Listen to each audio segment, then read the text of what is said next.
بسم اللہ الرحمن الرحیم۔ السلام علیکم ورحمۃ اللہ وبرکاتہ۔ آپ سب کو خوش آمدید کہتے ہیں پروگرام ہم اور اسلام میں۔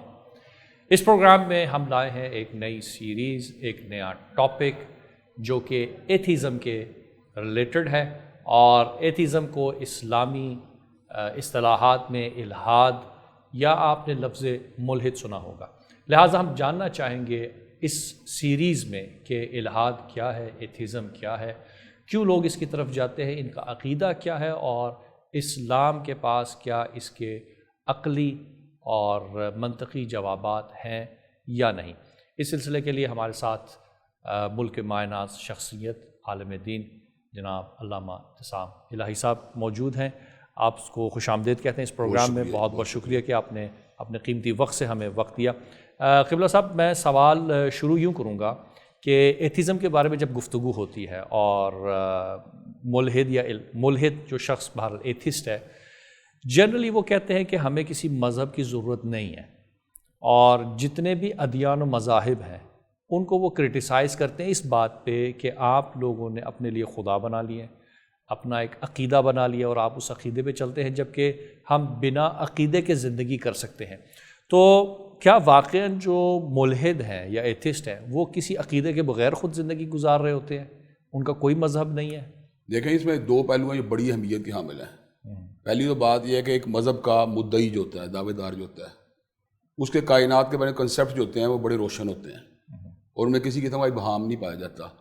وہ بڑا کلیئرلی ڈیفائن کرتا ہے کائنات کے بارے میں، وہ کیسے بنی، اس کو بنانے والا کون ہے، کائنات کا نظام جو اس کی مقصد کیا ہے، وہ مقاصد کے بارے میں گفتگو کر سکتا ہے۔ جبکہ ایتھسٹ جو ہے اس کی لائف کے اندر جو ہے نا، وہ کائنات سے متعلقہ نہ تو کوئی پریڈکشن کرنے کی پوزیشن میں ہے،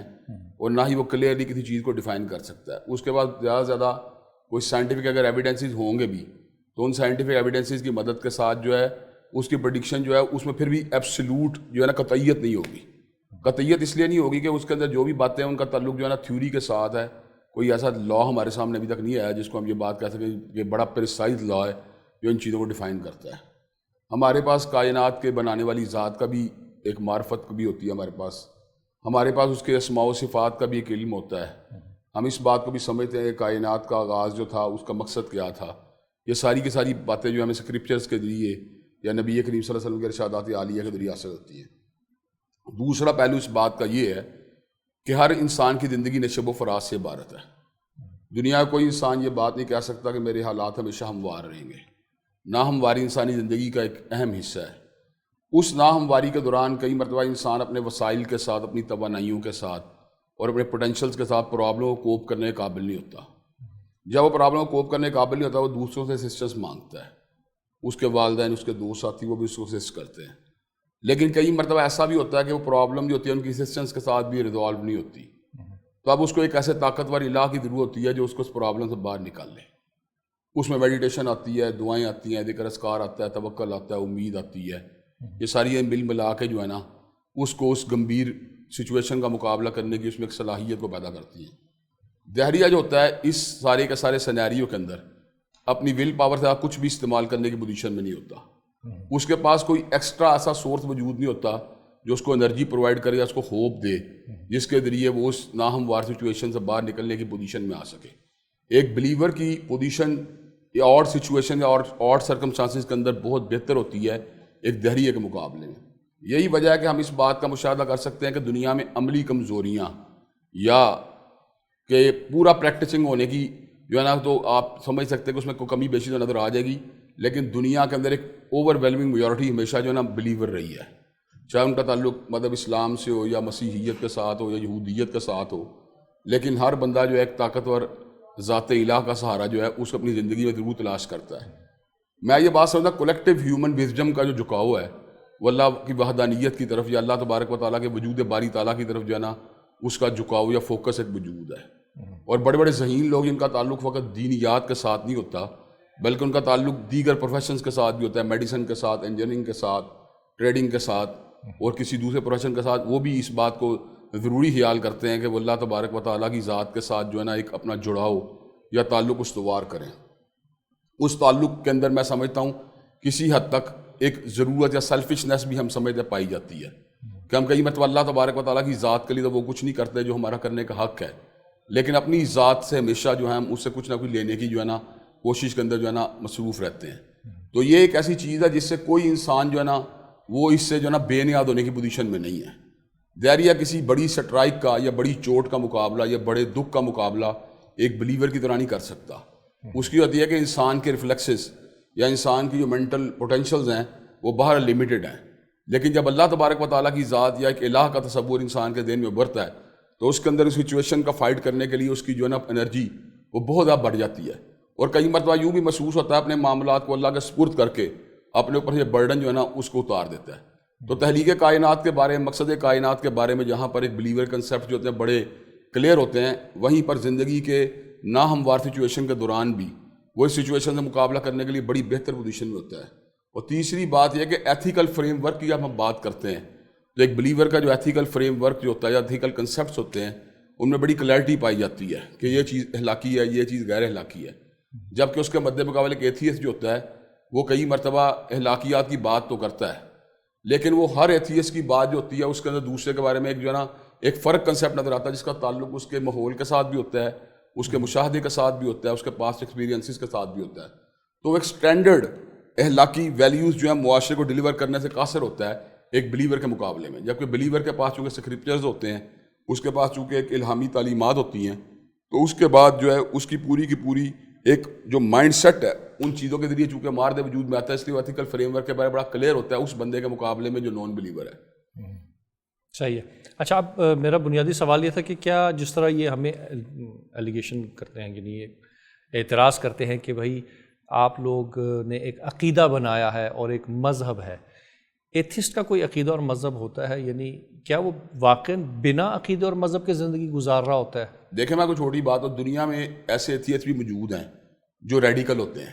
اور ایسے ایتھیسٹ بھی موجود ہیں جن میں ریڈیکلائزیشن نہیں پائی جاتی. ریڈیکل سے مراد ایسے ایتھیسٹ جو مذہب کے پیروکاروں کو انتہائی جو ہے نا غلط نظر سے بھی دیکھتے ہیں اور ان کو ریڈیکیٹ کرنا، ان کو وائپ آؤٹ کرنا لیے ضروری اور یہی ان کا عقیدہ ہوتا ہے، یہی ان کا عقیدہ ہوتا ہے، یہی ان کا مذہب یہی ان کا مذہب ہوتا ہے. بس جو ملحد ہے وہ بھی کسی نہ کسی عقیدے اور مذہب ظاہری کے بات ساتھ ہے. یہ تو تصور بھی نہیں کیا جا سکتا کہ بندہ جو ہے نا کوئی ایسے یعنی مائنڈ سیٹ کے بغیر انسانی زندگی گزر رہی ہو، وہ کسی نہ کسی چیز کو رانگ اور رائٹ کے تناظر میں ضرور دیکھ رہا ہوگا، کیونکہ انسان کے لیے بات ممکن نہیں کہ رانگ اور رائٹ کے کنسیپٹ کے بغیر وہ اپنی زندگی گزار سکے.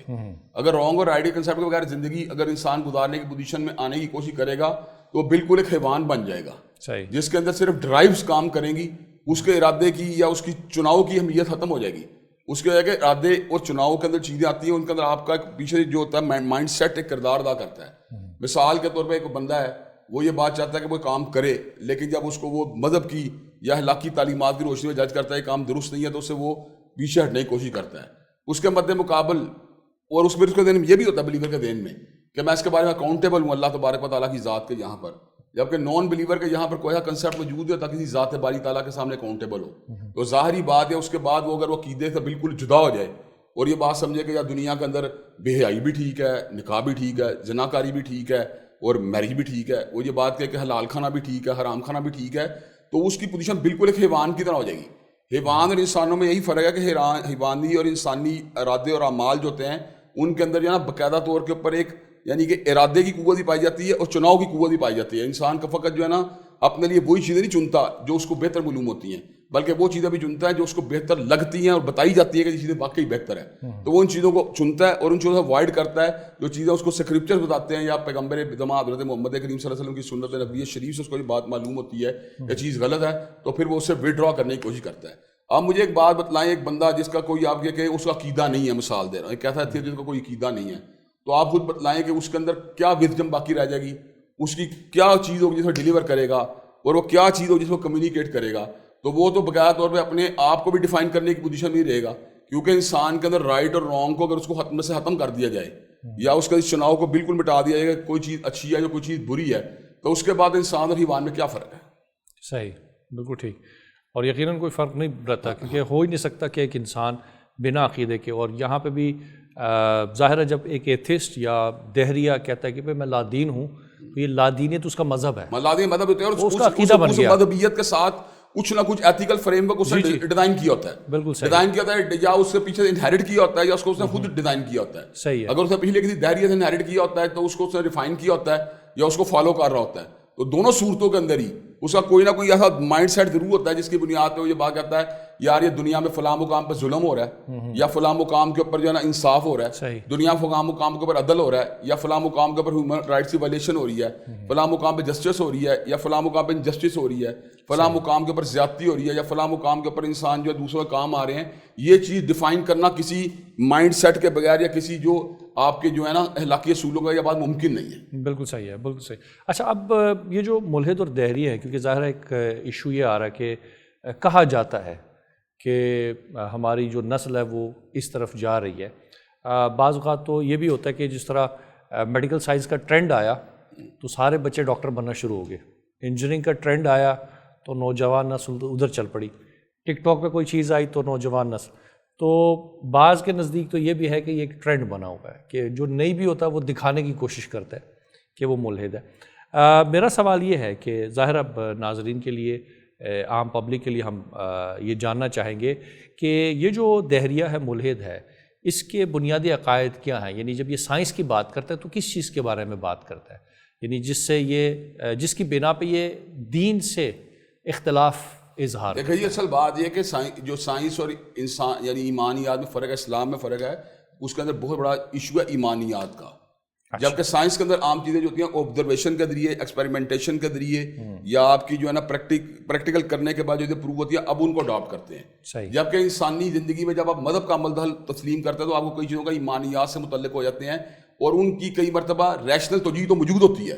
ریشنل توجیہ تو اپنی جگہ موجود ہوتی ہے, لیکن اس کے باوجود ان کو ویزیبلی آبزرو کرنا جو ہے نا ممکن نہیں ہوتا. مثال ذات باری تعالیٰ کے بارے میں ہم ریشنلائز تو کر سکتے ہیں کہ اللہ تبارک و تعالیٰ کی ذات جو ہے موجود ہے, اس لیے کہ تمام کی تمام مخلوقات جتنی بھی پیدا ہوئی ہیں ان کو بنانے والی کوئی نہ کوئی ذات تو ہوگی جو انٹیلیجنٹلی ساری کی ساری چیزوں کو چلا رہی ہے. لیکن اس کے باوجود ذات باری تعالیٰ خود جو ان سین ہے, تو جو ان سین چیز ہوتی ہے اس کو کئی مرتبہ سائنس کے اندر جب بندہ وہ جو کہتا ہے نا کسی بھی چیز کے اندر جب آپ اوبسیشن ہو جاتا ہے, جب کسی بندے کو جب آپ کے اندر اوبسیشن پیدا ہوتا ہے تو آپ کے اندر اس طرح کی فیلنگ جنریٹ ہوتی ہے کہ جو چیز نظر نہیں آ رہی, حالانکہ سائنس کے کئی مظاہرات ہیں جو نظر نہ آنے کے باوجود بھی جو ہے نا ان کو قبول کیا جاتا ہے. اب ایکس رے جو ہے وہ نظر تو نہیں آ رہا ہوتا لیکن اسے قبول کیا جاتا ہے, یا انفرا ریڈ کو بھی قبول کیا جاتا ہے, یا الٹرا وائلٹ کو بھی قبول کیا جاتا ہے. لیکن جب وہ دینیات کی بات آتی ہے تو اس کے اندر وہ جو ہے نا وہ میٹا فزیکل چیزوں کو ڈینائی کرنا شروع کر دیتے ہیں, اور پھر ان چیزوں کو ماننا شروع کر دیتے ہیں جو فزیکلی ایگزسٹ کر رہی ہوتی ہیں. تو فزیکلی ایگزسٹنس کے اندر جو ہے نا ان کے نظر چونکہ انہوں نے آخرت نہیں دیکھی اس لیے اس کو ڈینائی کر دیتے ہیں, چونکہ انہوں نے اللہ تبارک و تعالیٰ کی ذات کو نہیں دیکھا اس لیے اس کو ڈینائی کر دیتے ہیں, چونکہ انہوں نے فرشتوں کو نہیں دیکھا اس لیے اس کو ڈینائی کر دیتے ہیں, جنات کو نہیں دیکھا ان کو ڈینائی کر دیتے ہیں. تو ان کے یہاں پر جو ایک پیمانہ بن جاتا ہے چیزوں کو جج کرنے کا, وہ ایمانیات نہیں ہوتی بلکہ اس کو اپنی آبزرویشن کہتے ہیں کہ چونکہ ہماری آبزرویشن میں چیز نہیں آئی تو وہ ہم اس کا ڈینائی کر رہے ہیں. تو اللہ تعالیٰ نے بڑا خوبصورت نقشہ کھینچا ہے قرآن مجید میں اس کیفیت کا. اللہ تبارک و تعالیٰ فرماتے ہیں یعلمون ظاہرا من الحیات الدنیا وہم من الآخرۃ ہم غافلون, کہ ان کو یہ تو پتہ ہے کہ دنیا کی زندگی میں کیا ہو رہا ہے اور اس کے بارے میں ان کے پاس معلومات بھی ہیں, لیکن جہاں تک تعلق ہے آخرت کی بات کا تو یہ اس سے غافل ہیں. اس کے اندر اللہ تبارک و تعالیٰ نے کچھ ایسے کنسیپٹس بھی بتائے ہیں قرآن مجید میں بات دہریوں کے, کہ جو واضح طور پہ اس چیز کا ڈینائی کرتے تھے کہ ہم جو ہے نا مرنے کے بعد زندہ نہیں ہوں گے. تو اللہ تبارک و تعالیٰ اس بات کو نا قرآن کے متعدد مقامات کو یوں بیان فرماتا ہے یحسب الانسان ولن نجمع عظاما بلا قادرین علی ان نسوی بنانا, کیا انسان یہ گمان کرتا ہے کہ ہم ہڈیوں کو دوبارہ زندہ نہیں کر سکتے؟ ہم تو انگلیوں کے اوپر جو فنگر پرنٹ یا پور ہیں ان کو بھی دوبارہ پیدا کرنے کے اوپر قادر ہیں. بالکل صحیح. اچھا اللہ تبارک و تعالیٰ یہ بھی کہتے ہیں کہ انسان جو ہے نا چلتے چلتے اس اسٹیج کے اوپر بھی آیا تھا من یحیی العظام وہی رمیم, کہ ہڈیوں کو کون زندہ کرے گا وہ بسیدہ ہو جائیں گی. تو اللہ تعالیٰ فرماتے ہیں کل یحییھا الذی انشأ اول مرۃ وہو بکل خلق علیم, تو ان کو وہ زندہ کرے گا جسے ان کو پہلی مرتبہ بنایا تھا. جو پہلی مرتبہ بنا سکتا ہے اس کے لیے دوبارہ ان چیزوں کو پیدا کرنا تو کچھ مشکل نہیں ہے, لیکن وہ ان چیزوں کو دیکھتے ہیں اپنی اس آبزرویشن کے تناظر کے اندر, حالانکہ وہ سائنس کی مرتبہ ان کو کئی مرتبہ جو آبزرویشن میں چیز نہیں بھی آتی اس کو صرف سائنٹیفک ایک تھیوری کے اندر بھی تسلیم کرنا شروع کرتے ہیں. مثال دے رہا ہوں آپ کو, چھوٹی سی بات بتاؤں گا. اب ایوولوشن ہے, ارتقاء کا جو عمل ہے اس کو اپنی آنکھوں سے کسی نے بھی نہیں دیکھا. بالکل صحیح. آپ نے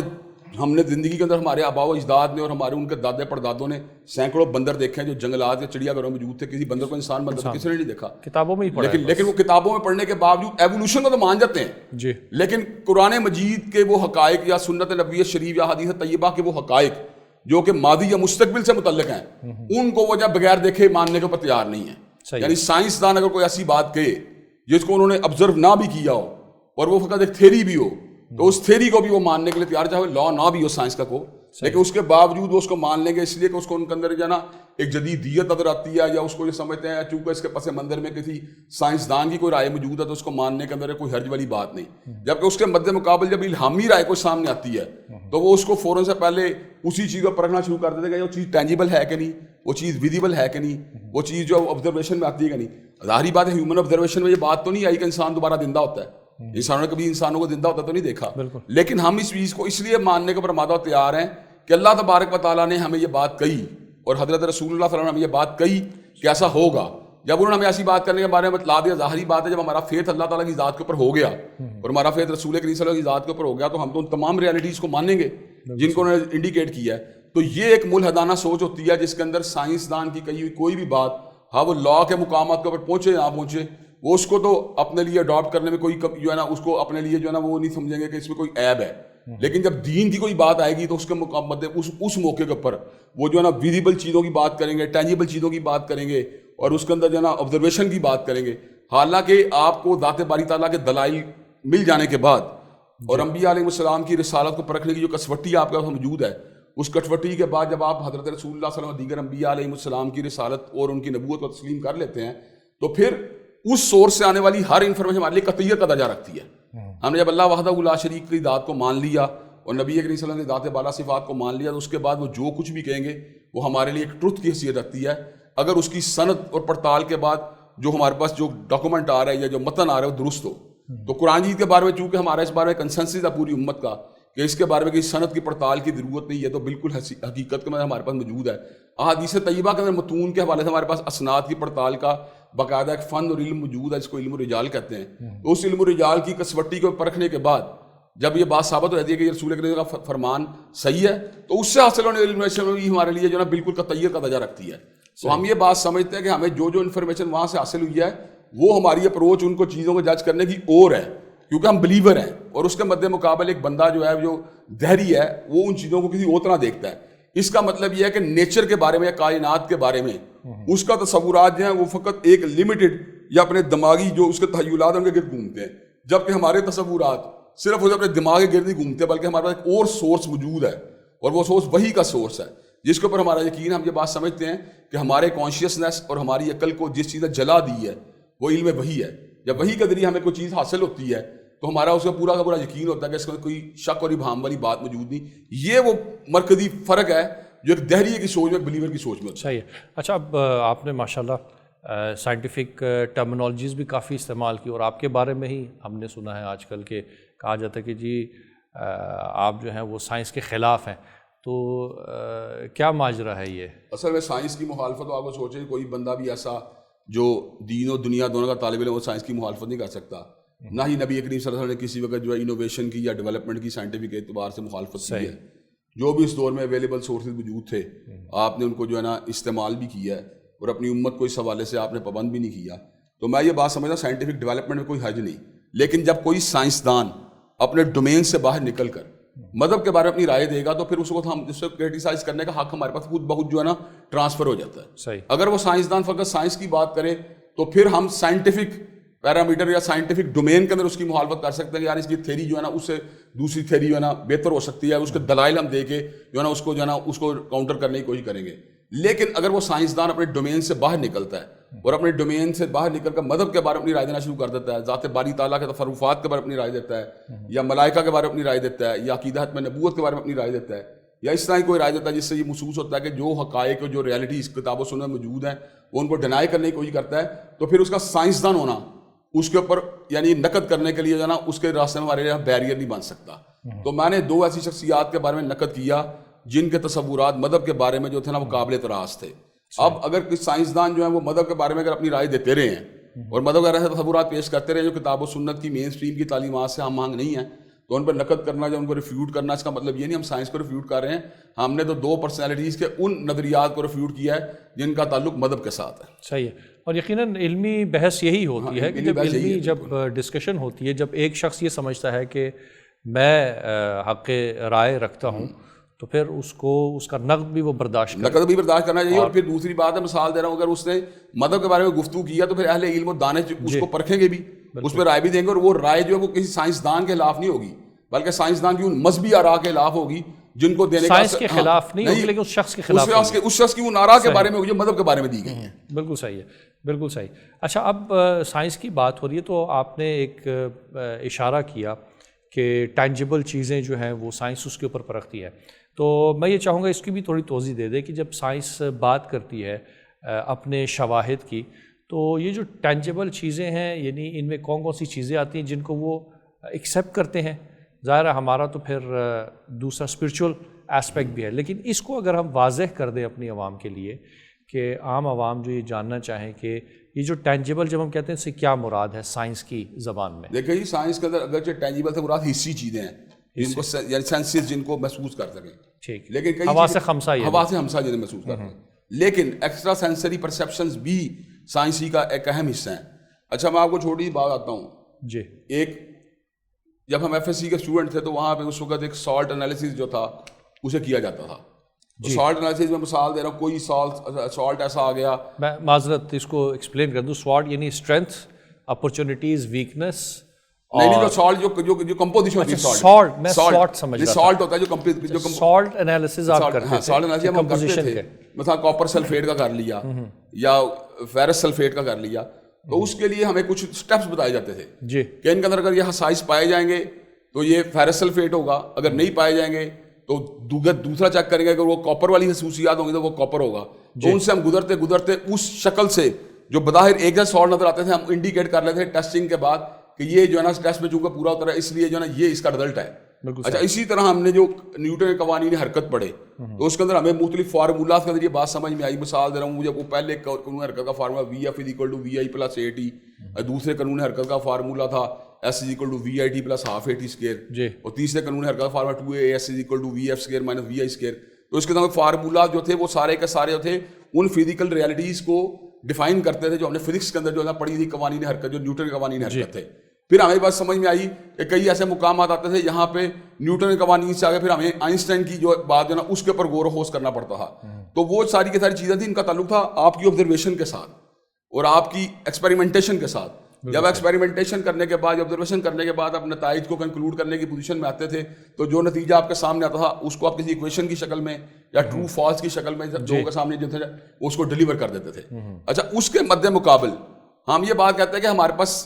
الہامی ذرائع سے کئی ایسی چیزیں پہنچی ہیں جن کو ہم ٹینجیبلی یا انٹینجیبلی ایون ایکسیس نہیں بھی کر پاتے، تو پھر بھی ہم ان کے اوپر پورا کا پورا یقین رکھتے ہیں. مثال کے طور پر آپ کو یہ بات کرتا ہوں کہ فرشتے جو ہیں، کرامن کاتبین جو ہیں، وہ ہمارے کندھوں کے اوپر موجود ہمارے اعمال لکھ رہے ہیں. اب ان کا وزن ہم نے آج تک کبھی محسوس نہیں کیا، لیکن اس کے باوجود چونکہ یہ اللہ تبارک و تعالیٰ نے اپنے قرآن مجید میں بات کہی ہے تو ہمارے اس اوپر اس کا یقین لانا ہمارے لیے کوئی اس میں نہ مشکل ہے، نہ ہمیں اس میں کوئی مسئلے والی بات نظر آتی ہے، نہ ہی ہم اس کو لاجیکل سمجھتے ہیں. اچھا، پھر آپ کو ایک اور بات آتا ہوں. اب کئی لوگ ایسے ہیں جنہوں نے جنات کے یا شیطانی اثرات کو اپنی زندگی میں ایکسپیرینس کیا ہے، کئی لوگوں نے نہیں کیا. کئی لوگ جادو کا وکٹم بن چکے ہیں، کئی لوگ شیطانی اثرات کا وکٹم بن چکے ہیں، کئی لوگ نہیں بنے. اب جن لوگوں نے اس کا وکٹم بنے وہ بھی اس چیز کو مانتے ہیں کہ شیطانی اثرات موجود ہیں، جو نہیں بنے وہ بھی اس چیز کو مانتے ہیں شیطانی اثرات موجود ہیں. جو بنے وہ دین کے ساتھ ساتھ آبزرویشن کی بنیاد پہ بھی مان رہے ہیں، صحیح، ایکسپیریمنٹیشن کی بنیاد پہ مان رہے ہیں، اور جو نہیں بنے وہ ایکسپیریمنٹیشن آبزرویشن کے بغیر فقط دین ہی کی بنیاد کے اوپر اس کو تسلیم کر رہے ہیں. تو اس کا مطلب ایک دیندار یا بلیور کے جو انفارمیشن پہ ریلائی کرنے کی جو بنیاد ہوتی ہے اس کا بلیف ہوتا ہے. اگر وہ آبزرویشن سے پروف ہو جائے تو well and good, experimentation proof ہو جائے تو ویل اینڈ گڈ. اگر نہیں بھی پروف ہوتا تو پھر بھی وہ چیز جو ہے نا اس کے لیے جو ہے نا قرآن و سنت کی تعلیمات کی وجہ سے جو ہے نا اس کو ماننا اس کے لیے جو ہے نا ناگزیر ہوتا ہے. میں آپ کو چھوٹی سی بات بتاتا ہوں، زندگی میں دعائیں ہر بندے نے کی ہیں، کئیوں کی قبول ہوئی ہیں، کئیوں کی نہیں ہوئی. کئیوں کی 10 دعائیں قبول ہوئی ہیں، کئیوں کی 100 دعائیں قبول ہوئی ہیں، کئیوں کی 1 قبول ہوئی ہے،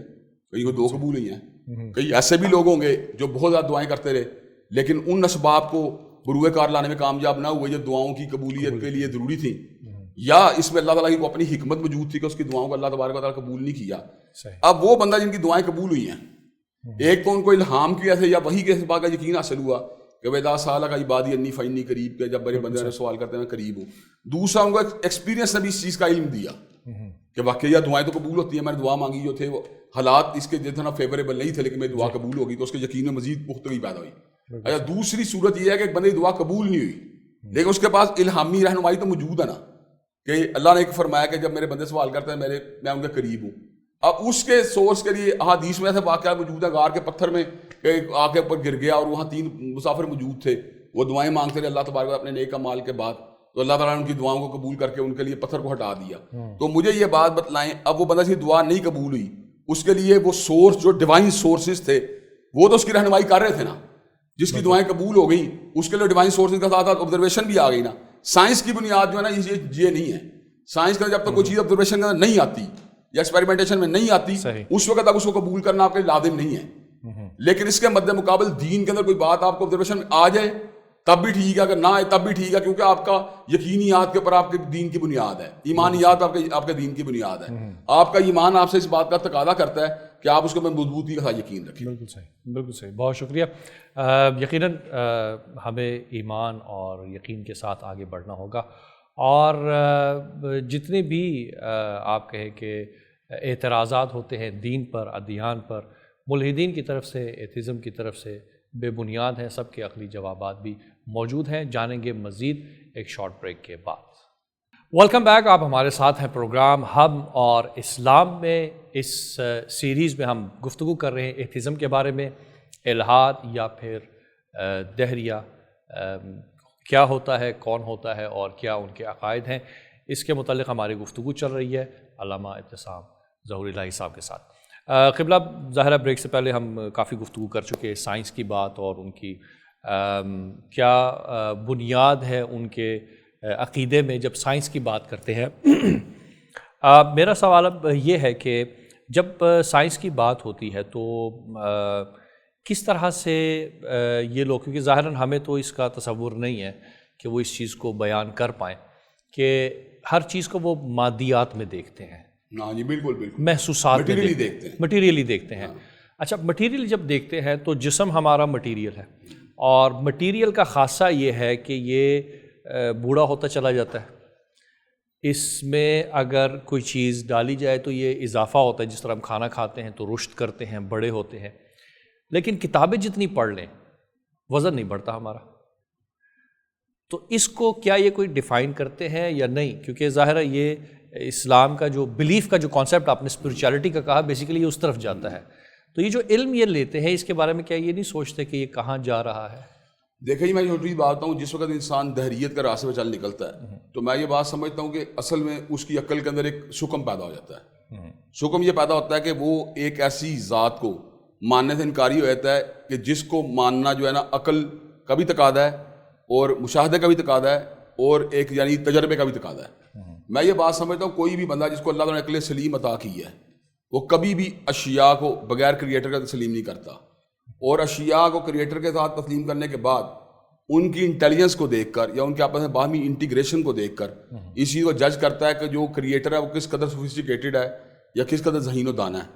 ہم یہ بات سمجھتے ہیں کسی بلڈنگ کو دیکھ کے اس کے انجینئر یا اس کے آرکیٹیکچر کو یا اس کی فنی مہارت کو آبزرو کرنا کوئی مشکل بات نہیں. تو اتنی وسیع اور عریض کائنات کے بارے میں یہ گمان کرنا کہ اس کو اندھے مادے نے تحلیق کیا ہے, یہ فی نفس ہی ایک ایسا کنسیپٹ ہے جو انتہائی کوتا بینی کے اوپر میں سمجھتا ہوں دلالت کرتا ہے. اس کے کائنات میں انٹیلیجنس کا جو فلو نظر آتا ہے وہ ایک ایسا فلو ہے جس کو وہ یعنی کہ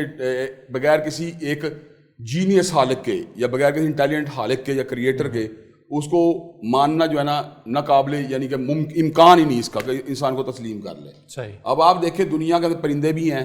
دنیا میں مچھلیاں بھی ہیں, اور دنیا کے اندر جو ہیں وہ خشکی پہ رہنے والے جو ہے نا حیوانات بھی ہیں. جی. اب جو فضائے بسیط میں اڑنے والے پرندے ہیں ان کے لیے جو انوائرمنٹ اللہ تبارک و تعالیٰ نے پیدا کی ہے اس انڈے سے اسی قسم کا بچہ باہر نکلتا ہے جو اس انوائرمنٹ کو کوپ کر سکتا ہے. جی. اور جو سمندر یا دریاؤں کے اندر جو انڈے سے چیزیں برآمد ہوتی ہیں ان کے لیے اللہ نے وہی انوائرمنٹ پیدا کیا ہے جس میں وہ فلوٹ کر سکتے ہیں. صحیح. اور جو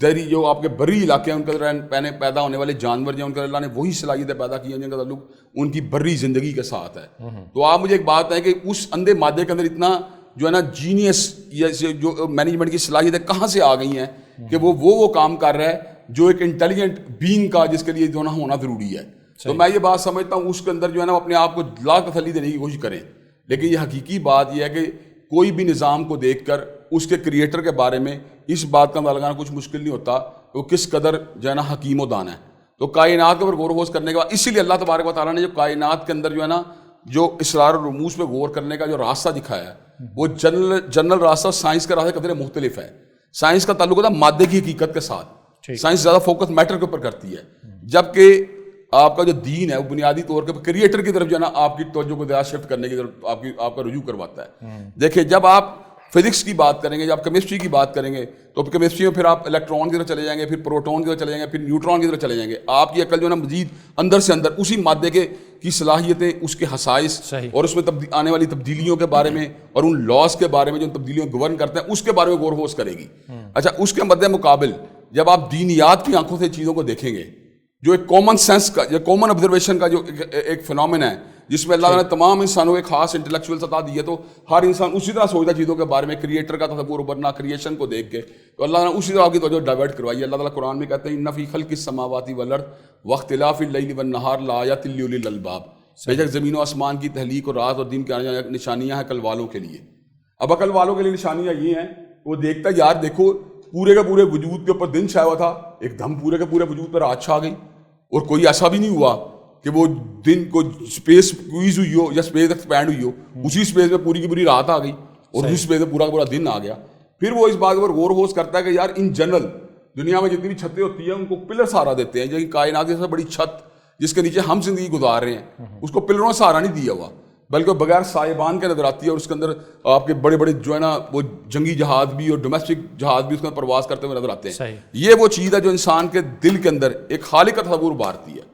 اچھا, اس طرف پھر وہ ڈائیورٹ ہوتا ہے, اور اس میں اللہ نے پھر یہ بات کہی ہے الذین یذکرون اللہ قیاما وقعودا وعلی جنوبہم ویتفکرون فی خلق السماوات والارض.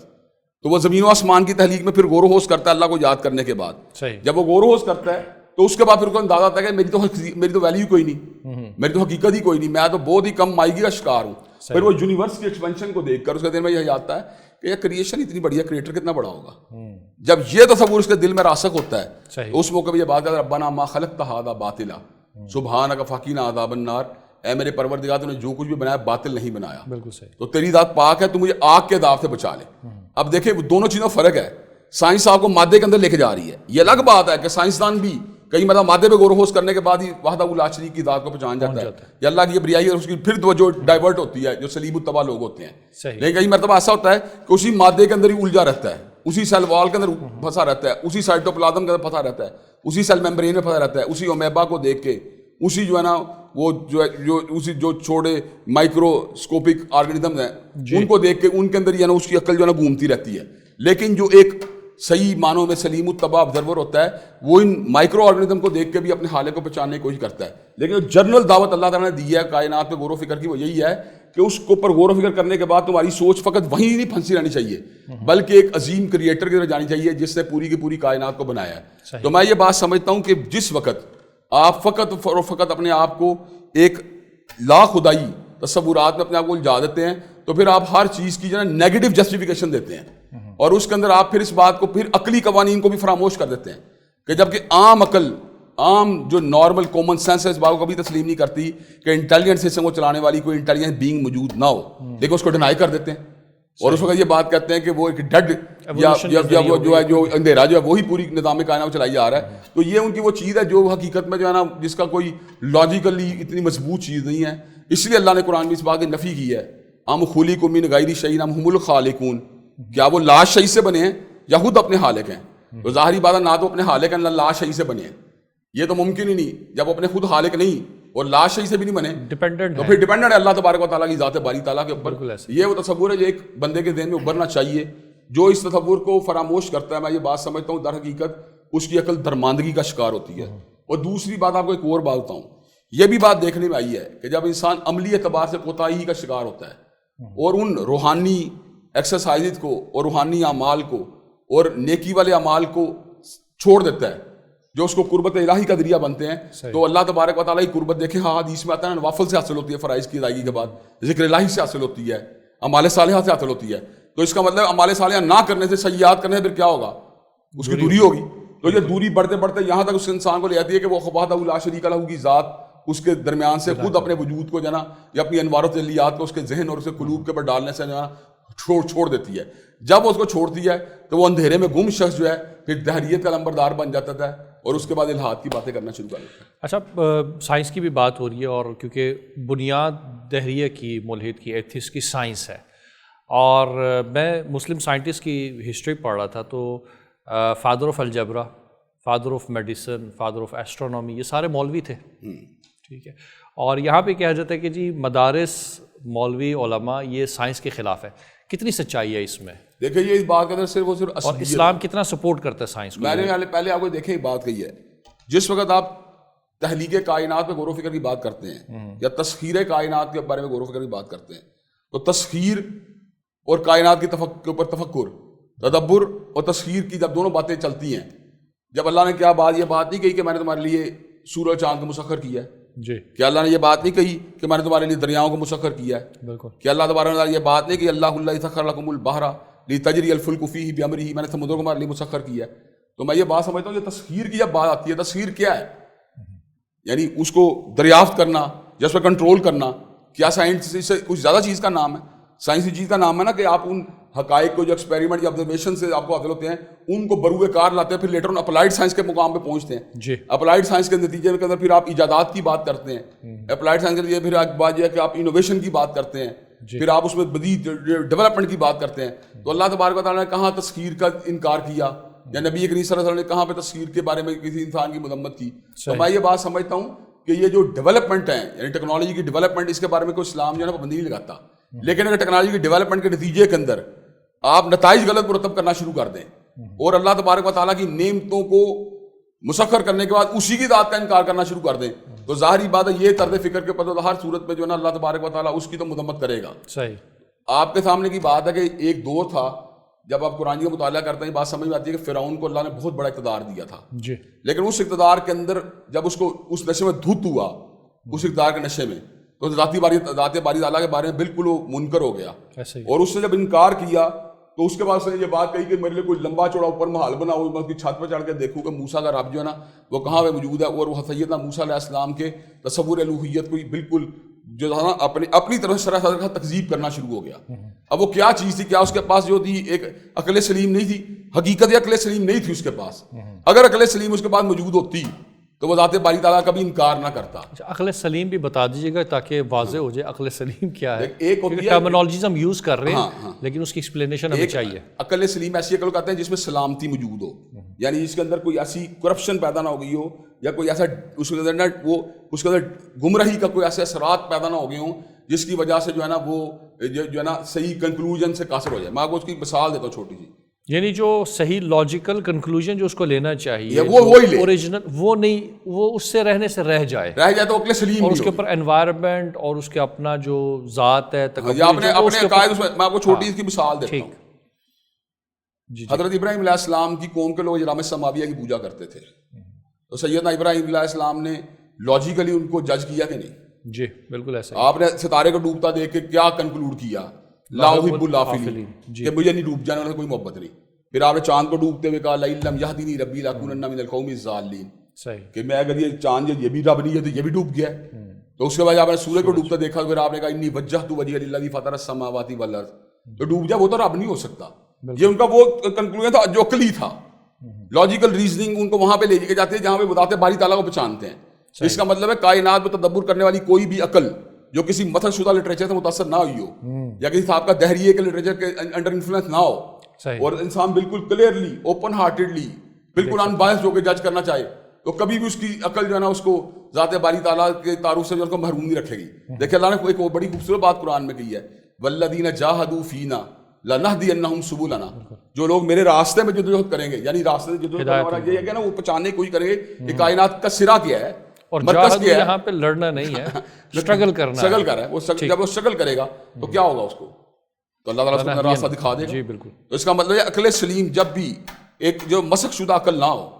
جس کے اندر سوچنے سمجھنے کی صلاحیت اللہ تبارک و تعالیٰ نے، جس میں اوہام کا غلبہ نہ ہو، جس میں وساوس کا غلبہ نہ ہو، جس میں پراپوگنڈے کے اثرات نہ ہو، جس کے اوپر جو ہے نا جس کے اوپر آلودگی نہ ہو، جس کے اوپر جو ہے نا کرپشن نہ ہو، وہ عقل جو بالکل سلامت روی والی عقل ہے، وہ عقل جب اللہ تعالیٰ کسی انسان کو دیتا ہے تو عقل سلیم اس بات کو پہچان جاتی ہے کہ میرا رب اور میرا خالق اور میرا مالک موجود ہے. اور جب میرا رب خالق مالک موجود ہے تو پھر مجھے اس کا سرنڈر بھی کرنا ہے. اگر اسے مجھے بنایا ہے تو پھر یہ تو نہیں ہو سکتا جو مجھے بنانے والا ہے میں اس کا احکامات سرتابی کرنا شروع کر دوں. یہ وہ چیز ہے جو اس سائنسدان کے اندر ضرور پیدا ہوتی ہے جس کو اللہ تبارک و تعالیٰ نے عاجزی، انکساری اور حصول علم کا جذبہ عطا کیا ہوتا ہے. جس میں کبر ہوتا ہے، جس کے اندر بغاوت ہوتی ہے، یا جس کے اندر جس کو اپنے علم کے اوپر مان ہوتا ہے، وہ تو اللہ کو ویسے ہی پسند نہیں ہے. قارون نے کیا کہا تھا؟ انما اوتیتہ علی علم، میں نے یہ اپنے زور بازو سے کمایا ہے. تو اللہ کو غصہ، اللہ نے کہا فحسفنا بہ وبدارہ الارض، ہم نے اس کو اس کے خزانے سے اور گھر سے زمین کا دنسا دیا. تو یہ جو عقل سلیم ہوتی ہے نا، جس کے اندر عاجزی بھی ہوتی ہے اور جس کے اندر جو ہوتا ہے نا ایک یعنی کہ جس کے اندر تشنگی بھی ہوتی ہے اور جس کے اندر ایک رہنمائی کے جذبات بھی ہوتے ہیں، جس میں خلوص بھی ہوتا ہے، جس میں اونیسٹی بھی ہوتی ہے، جس میں ڈیڈیکیشن بھی ہوتی ہے، جس میں کنسسٹنسی بھی ہوتی ہے، جب یہ تمام عناصر اس کے اندر جب جمع ہوتے ہیں تو پھر وہ ذات باری تعالیٰ کو پہچان جاتا ہے. جی بہت شکریہ. اسی کے ساتھ ناظرین چلتے ہیں ایک شارٹ بریک کی طرف. ویلکم بیک ناظرین کرام، آپ دیکھ رہے ہیں پروگرام ہم اور اسلام. اس سیریز میں ہم گفتگو کر رہے ہیں الحاد کے بارے میں، یعنی ایتھیزم کے بارے میں. علامہ صاحب، بریک پہ جانے سے پہلے ہم گفتگو کر رہے تھے اور میں نے مسلمان سائنٹسٹ کے نام لیے اور میں نے کہا کہ جب میں نے ان کی تاریخ پڑھی تو یہ علماء تھے اپنے زمانے کے، اور اسلام کے اوپر ایک ایلیگیشن یہ ہے کیونکہ باقی ادیان جواب نہیں دے سکے سائنس کا، تو اسلام کو بھی ویسا ہی سمجھا گیا کہ بھئی اسلام بھی جواب نہیں دے. لیکن ایک المیہ یہ ہے کہ ہمارے جو مدارس ہیں وہ جس ڈگر پہ چل رہے ہیں، جو سلیبس پڑھایا جا رہا ہے، جو چیزیں پڑھائی جا رہی ہیں، وہاں سے آنے والے فارغ التحصیلان کیوں اس وقت یہ جو سائنسی علم ہے جو کہ پہلے بزرگوں کے پاس تھا اس سے فاقد ہے یا نہیں ہے ان کے پاس؟ کیا بنیادی وجہ ہے اس فرق کی؟ اصل بات ایک بات آپ کو بہرحال جو ہے نا ماننی پڑے گی کہ آج کل کے دور میں اسپیشلائزیشن نے نا اہمیت بہت اختیار کر لی ہے. ایک وقت تھا جب کولیکٹیو علوم کا حصول جو تھا وہ ہمارے آبا کا اور ہمارے اسلاف کا ایک شعار تھا. وہ بیک وقت دینی علوم میں مہارت بھی حاصل کرتے تھے اور دین کے تمام ڈسپلنس کے اندر بھی ماہر ہوتے تھے. وہ علم تفسیر کو بھی جانتے تھے، وہ علم حدیث کو بھی جانتے تھے، وہ فقہ کا بھی ماہر ہوتے تھے، علم الکلام کا بھی ماہر ہوتے تھے. لیکن with the passage of time ہم نے یہ بات محسوس کی کہ علم دین کے اوپر ہی مکمل ماسٹری کی بجائے کوئی محدث پیدا ہوئے، کوئی مفسر پیدا ہوئے اور اس کے اندر کوئی فقیہ پیدا ہوئے، کوئی ماہرین علم الکلام پیدا ہوئے. اس طرح ہمیں یہ بات بھی دیکھی ہے کہ اس کے اندر پھر یہ بھی اسٹیج آئی کہ جہاں پر مناسب اور کم از کم اتنا دنیاوی علم حاصل کرنا جو آپ کی آبزرویشن کو جلا دینے کے ساتھ ساتھ آپ کی معیشت کے معاملات کے اندر بھی آپ کی معاون ہو، اس سے بھی آہستہ آہستہ جو ہے نا دستبرداری کو اختیار کیا گیا. یہ زیادہ مادی کی بات نہیں ہے. جب طب اور کتابت جو تھی ہمارے مدارس میں عام تھی اور طبیب اور کاتب جو تھے وہاں سے نکلتے تھے اور جس وقت وہ عالم بن جاتے تھے تو علم دین سے اپنے معاشی معاملات کو چلانے کی بجائے کتابت کے ذریعے یا طبی مہارت کے ذریعے اپنے ان معاملات کو چلایا کرتے تھے. لیکن ان لکیلی یہ بات جو ہے نا اسپیشلائزیشن کے دور کے اندر جو ہے نا ہم اس کو مینٹین نہیں کر سکے. لیکن میں یہ بات سمجھتا ہوں کہ اس کو جو ہے نا فوکس کرنا اور اثر نو اس کے اوپر توجہ دینا انتہائی ضروری ہے. کہ کم از کم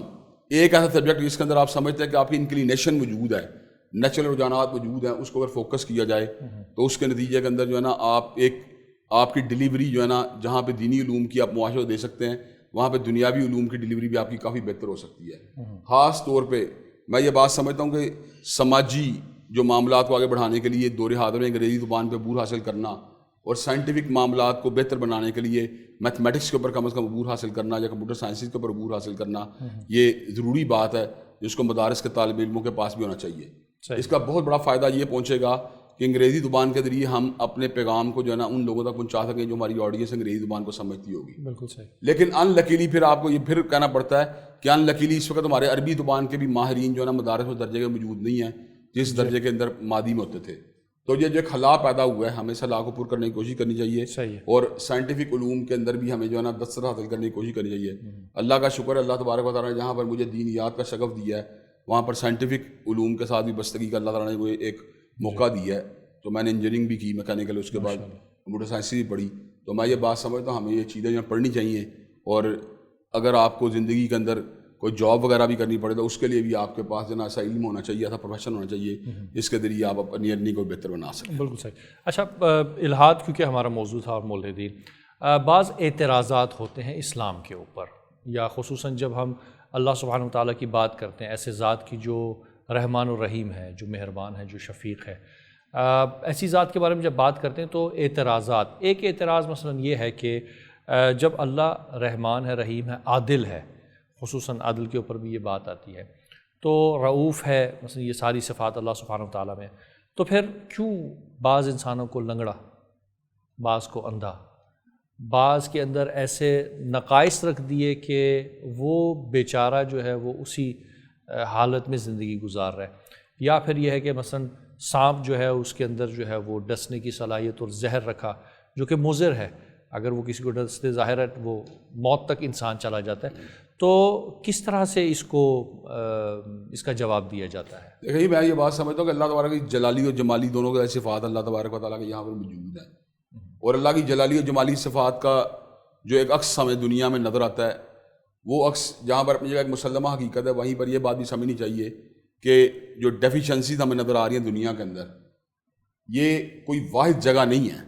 جہاں ہم نے سارے اپنی ریکوائرمنٹس کو پورا کرنا ہے، بلکہ ہمارا ایک سفر ہے جس کے اوپر ہم نکلے ہوئے ہیں، جس کی بہت بڑا حصہ جو ہے وہ آخرت میں ہمیں اس کا ملنا ہے۔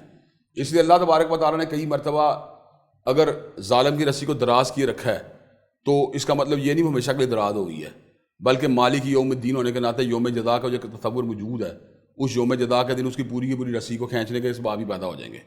اسی طرح جب اللہ تبارک و تعالیٰ کسی آزمائش سے گزارتے ہیں یا اس میں کچھ حکم رکھتے ہیں تو اس کے ادالے کے لیے جو اللہ تبارک و تعالیٰ نے جنتوں کے اندر جو مقامات رکھے ہیں، ہم ان کا اس وقت فی زمانہ جو تھا وہ نہیں کر سکے۔ عام طور پر تو انسان یہ بات چاہتا ہے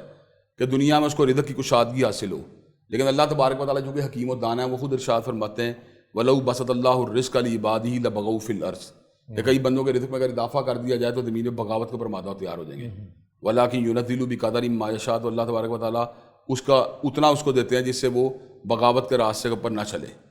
تیسری بات یہ بھی ہے کہ اللہ تبارک و تعالیٰ کو کئی مرتبہ کئی سکموں کے پیچھے موجود جو حکمت ہوتی ہے اسے ذات باری تعالیٰ زیادہ صحیح طور پہ آگاہ ہوتی ہے۔ ذات باری تعالیٰ کئی مرتبہ جس وقت انسانوں کا مختلف طرح کے معاملات کرتی ہے یا اشیاء کے اندر اونچ نیچ رکھتی ہے تو اس کی ایک جھلک کو سمجھنے کے لیے سیدنا موسیٰ علیہ السلام اور سیدنا خضر کے واقعے میں بڑی زبردست مثالیں موجود ہیں۔ کشتی میں بظاہر سوراخ کر کے تو اس کے اندر ایک سکم پیدا کر دیا گیا تھا، لیکن وہ سکم جو تھا وہ کشتی کو بچانے کا سبب بھی تھا۔ بچے کو قتل کر کے بظاہر تو ایک جان کو تلف کر لیا گیا تھا، لیکن اس کے والدہ کفر سے بھی بچا لیا گیا تھا۔ ایک بے مرفتوں کی بستی کے اندر بغیر اجرت کے دیوار جو تھی اسے کھڑا کر کے مشقت کا کام تو کیا گیا تھا، لیکن اس کے نتیجے کے اندر جو تھا بچے جو تھے ان کی جو تھا ایک کفالت والا باپ بھی تھا۔ تو میں یہ بات سمجھتا ہوں وہ حکمتیں کئی مرتبہ ایسی ہوتی ہیں جو ہر انسان ان کو جو نا ان کا جائزہ لینے کی پوزیشن میں نہیں ہوتا۔ یہی وجہ ہے کہ اس وقت سیدنا خضر نے یہی کہا تھا اِنَّکَ لَن تَسْتَطِیعَ مَعِیَ صَبْرًا، کہ آپ کی طبیعت کے اندر چونکہ عدل اور آپ کی طبیعت میں چونکہ جو ہے نا ہمیشہ سچائی کا ساتھ دینے والی باتیں موجود ہیں، اس لیے کوئی بظاہر کئی ایسی چیزیں آپ کو نظر آئیں گی جن کے اوپر جو ہے نا آپ بےتاب ہو گئے کہ یہ کیا کر رہے ہو آپ، تو وہی ہوا آپ نے اس موقع پہ اعتراضات کیے، لیکن الٹیمیٹلی اب تعبیر سامنے آئی تو یہ بات سمجھ میں آئی کہ ان کی تعبیر کس قدر بہترین تھی، جو واقعات اس کا سارے انجام دیے گئے۔ اس لیے کہ میری زندگی میں ڈیفیشنسی آتی ہے، میں کسی بیماری سے گزرتا ہوں اور وہی بیماری جو مجھے ذات باری تعالیٰ قریب کر لیتی ہے تو میں نے کیا لاس کیا، میں تو اس بیماری کے اندر گین کر گیا، اور کوئی ایسی چیز کوئی محرومی کوئی چیز کا نقصان اگر مجھے ذات باری تعالیٰ قریب کر گئی تو مجھے تو کوئی نقصان نہیں ہوا، میں تو اللہ تبارک و تعالیٰ کے قریب ہو گیا۔ اور اگر اس کے نتیجے کے اندر مجھے غم آیا اور میں نے غم کے اوپر اپنا صبر کیا تو جو اجر مجھے آخرت میں اس کے بدلے ملنا ہے، یہ دنیا یہ دارالعمل ہے نا،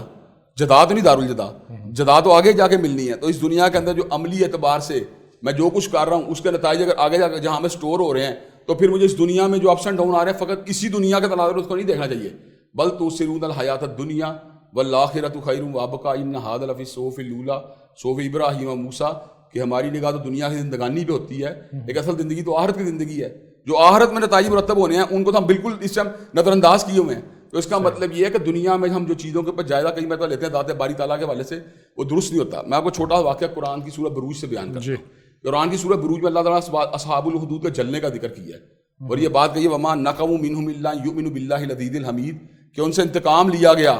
اللہ وحدہ لا شریک پہ ایمان کا، لیکن ان کو الٹیمیٹلی کیا ملا؟ جنت مل گئی۔ تو اس کا مطلب کئی مرتبہ اللہ تبارک و تعالیٰ کے جو فیصلے ہوتے ہیں ان میں انسانوں کے لیے کوئی ایسی حکمت پنہا ہوتی ہے جس حکمت سے کبھی انسان یہاں جج نہیں کر رہا ہوتا۔ یہ الگ بات ہے کہ اگر انسان اللہ کے رنگ میں رنگا جائے یا اللہ والا بن جائے تو اس کے لیے اللہ تعالیٰ کے ہر فیصلے میں خیر ہی خیر ہے۔ صحیح۔ اچھا، اب مثلا جس طرح سانپ کے بارے میں ہے کہ بھئی سانپ جو ہے اس میں کیوں رکھا ہے اس زہر کو جبکہ انسان کے نقصان دہ نہ رکھتا خدا؟ دیکھیں میں کوئی چھوٹی بات بتاؤں، یہ دنیا دارالعمل کا ساتھ دارالبلا بھی ہے۔ اس کے اللہ تبارک و تعالیٰ انسانوں کا جو ہے نا ایک وہ ان کو جج بھی کر رہے ہیں۔ تبارک الذی بیدہ الملک وہو علی کل شیء قدیر الذی خلق الموت والحیاۃ لیبلوکم ایکم احسن عملا، کہ اللہ تبارک و تعالیٰ جو ہیں اس کے اندر انسانوں کو جانچ رہے ہیں کہ اچھے عمل کون کرتا ہے۔ اب اچھے عمل کے سپورٹیو فیکٹر اگر زیادہ ہوتے اور اس میں بیریئر بالکل نہ ہوتا تو پھر کیسے ججمنٹ ہونی تھی کہ کون سا انسان ہے جو ٹیسٹ میں اچھائی کو ہم اس کے متضاد سے چیزوں کو پہچانتے بھی اور اس کا ریزسٹنس بھی پیدا، اس ریزسٹنس میں سے ہم نکلتے باہر۔ مثال دے اللہ نے ہم سے کہا کہ تم اچھے عمل کرو، اچھے عمل سے بھٹکانے والا شیطان نہ ہوتا یہ اچھے عمل سے جو ہے دور کرنے والا ہمارا نفس نہ ہوتا ٹھیک، تو مجھے ایک بات ہے اچھے عمل کے اندر کیا قوت، پھر تو ملکوتی حیثیت میں موجود ہے، پھر تو ہم فرشتے ہوتے. صحیح، ہمیں اللہ تبارک و تعالیٰ نے ایک ایسے فریم سے گزارا ہے، یہ ایک ایسی جگہ سے گزارا ہے جس کے اندر اچھی بری چیزیں موجود ہیں، نقصان دہ چیزیں موجود ہیں، فائدہ مند چیزیں موجود ہیں. اب ہم نے اس پورے اسی زمین سے گزرنا ہے اپنے ڈیسٹینیشن کی طرف. اگر ہم ان ابتلاؤں سے اور ان مصائب سے، ان مشکلات سے ہندا پریشانی کا گزرتے ہیں اور ہر آنے والی تکلیف کے اوپر صبر کرتے ہیں اور ہر آنے والی نعمت شکر ادا کرتے ہیں تو پھر ہم ہمارا سفر بالکل صحیح جا رہا ہے. صحیح، اگر یہ نقصان دہ شیعہ کو ہم مائنس کر دیں اور صرف مفید شیعہ ہوں تو مجھے ایک بات ہے پھر امتحان کہاں پہ ہوا؟ بالکل صحیح، پھر تو امتحان ختم ہو گیا، پھر تو ایک بات ہے فرشتوں اور ہمیں کوئی فرق نہ رہا. اس لیے اللہ تعالیٰ نے ہمارے لیے دیکھیں جادو بھی موجود ہے دنیا میں، فحشی بھی موجود ہے دنیا میں، شہوت بھی موجود ہے دنیا میں، ترغیبات نفس بھی موجود ہے دنیا میں، ہوائے نفس بھی موجود ہے دنیا میں، برے مشورے دینے والے دوست بھی موجود ہے دنیا میں، شیطانی وساوت بھی موجود ہے دنیا کے اندر. ان کا مقابلہ کرتے ہوئے ہم نے اللہ تعالیٰ کو راضی کرنا ہے. تو ہم ایک امتحان سے گزرے کامیابی کے ساتھ، اللہ کی توفیق کے ساتھ. اب ان چیزوں کو میں نے مائنس کر دیا، نہ شیطانی وساوس ہیں، نہ نفسانی ترغیبات ہیں، نہ کوئی بھٹکانے والی اشیاء ہیں، نہ بھٹکانا نفس ہے. تو بتائیں پھر کیا میرا امتحان کہاں پہ ہے؟ بالکل صحیح، بالکل صحیح. اور یقیناً امتحانات ہیں اور آزمائش ہیں اللہ سبحانہ و تعالیٰ کی طرف سے، اور خدا کا وعدہ ہے قرآن مجید میں وَلَنَبْلُوَنَّكُمْ بِشَيْءٍ مِّنَ الْخَوْفِ وَالْجُوعِ وَنَقْصٍ من الاموال من الاموال والثمرات. تو یقیناً خدا آزماتا ہے. اور یہ جو کہا جاتا ہے کہ بھائی اگر زلزلہ، کیونکہ ظاہر ہے اس سے موت واقع ہوتی ہے یا سام کا زہر ہے، تو یہ سب نسبی چیزیں ہیں. سام کا جو زہر ہے اس کی اپنی حفاظت کے لیے، اگر انسان اس کے قریب نہ جائے تو وہ نہیں ڈسے گا. زلزلہ اگر آتا ہے تو زمین کو ایک تعادل میں رکھنے کے لیے ہے، اور اگر وہ نہ ہو تو یہ زمین میں شاید تعادل بھی نہ ہو. تو یہ سب نسبی چیزیں ہیں جن کی ایک بڑا فلسفہ جس کے پیچھے اور علت پیچھے اس کے پوشیدہ ہے. جس طرح علامہ صاحب نے کہا کہ بعض علتوں کا ہمیں شاید علم نہیں اور وقت کے ساتھ ہمیں پتہ لگے. ناظرین کرام، اسی کے ساتھ ہمارا وقت ختم ہوا چاہتا ہے. آپ سب سے اجازت چاہتے ہیں. والسلام علیکم ورحمۃ اللہ وبرکاتہ.